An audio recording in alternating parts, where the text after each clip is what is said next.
Welcome to Shulertime, and we'll probably upload something on the vlog here a little bit later or something along those lines. But today, you know, some people call it cooking with redneck, whatever. I call it cooking with Dave. And today, you've seen some chicken cooking videos before and that kind of stuff. But today, we're going to cook some ribs. All right, I went and bought some ribs at the grocery store. And so let's talk about that for just 1 second.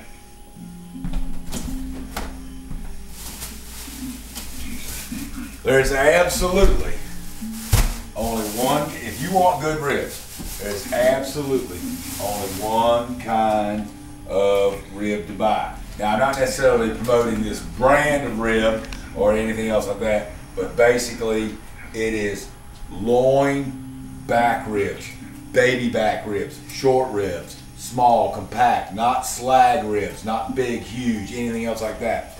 The vacuum packed ones like this are generally consistent in quality, and even though they may have some water, shot in them for weight and other sort of stuff like that, but by and large, with quality, the meat's going to be consistent and that kind of stuff. You can buy short ribs, baby back ribs from your local grocer that are put up by them. I generally find them to be a little bit higher price than the vacuum pack stuff, but they also the quality varies widely on those.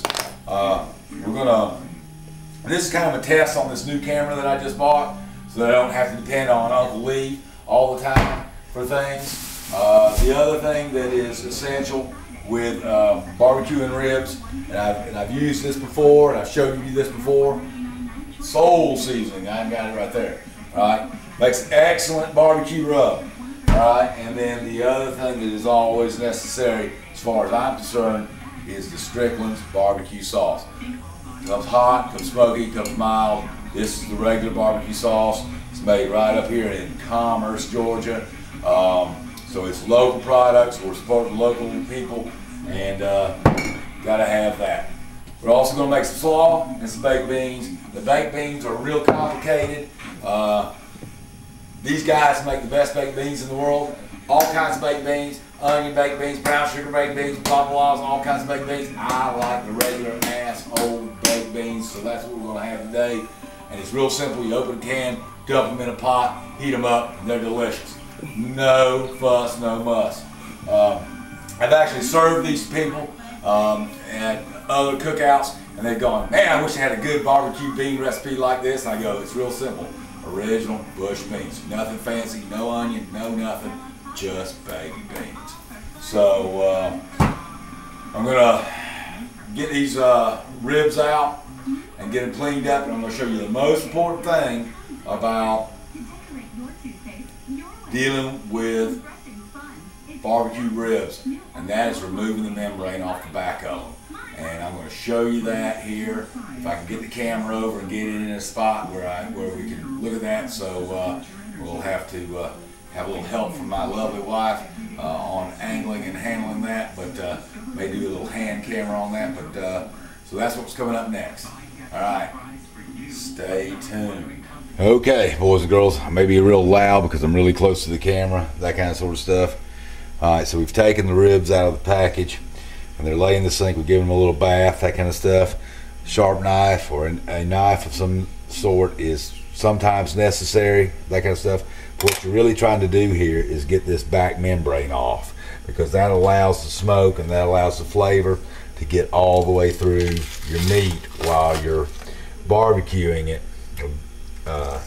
And it is important that you peel this off, and once you get it started, it comes right on off of there, and it's like we've got a little rip in it right here. We'll have to go back and pick that off right there, but basically this is the most important thing, and this is something that very few people do, but once you get it started, it comes off, and you can see this is basically the interior lung membrane, and it makes your meat tough, and it doesn't let the smoke get around on it, and it is kind of chewy after the stuff is done, this really makes your ribs tender, along with another little trick I'll show you later on. But I'm gonna go back and get that little piece off of there. And other than that, but I really just wanted to show you what I was talking about removing that that membrane off of there. Okay, well, after we've gotten the membrane off, wash the ribs down really good, get all the blood off of them, set them out here, let them dry on a paper towel a little bit, let the moisture get off of them, and then it's time, and we're still several hours away from putting these on the grill or so a little time for them to sit here and macerate a little bit is always a good idea. So, and again, the sole seasoning, and that may be blurry or whatever, but a good, not too much, because it does have salt in it, but a little salt doesn't hurt. And I know for those of you that can't eat pork, well, I'm sorry, tough. Barbecue is pig. I don't care what you say. So we want to give them a liberal dose on this side. We'll flip them over. A light dusting on this side, because most of this side is bone, but a little flavor here is a good idea. Flip it back. Want the meat side up, and so just a little dusting of some sole seasoning on there. Rub that in a little bit, and we're good to go. Now, you can add whatever you want to. You can mix up your own rub, whatever you want to. This one just happens to be easy, works real well, does a nice job, seasons the meat. As long as you don't put it on there too heavy. You can put it on there too heavy, and oh Lord, it's like eating a salt bath, so you have to be careful about that. But this has paprika and red pepper and cayenne in it, and garlic and salt and other onion and that kind of stuff. So if you were making up your own rub, it basically has the same kind of thing in it that you would make up. It doesn't have a lot of sugar in it. Some people will put in a little more sugar in their rub to get a little bit more caramelization of the meat on the outside. I generally think that's done with smoke, you know, off the grill. So and let whatever sugar is here do the job that it needs to do. And then we don't really put any of this barbecue sauce on the meat on the grill. That's really for you to add later or after the meat comes off the grill. So we're going to be lighting the grill here in just a few minutes.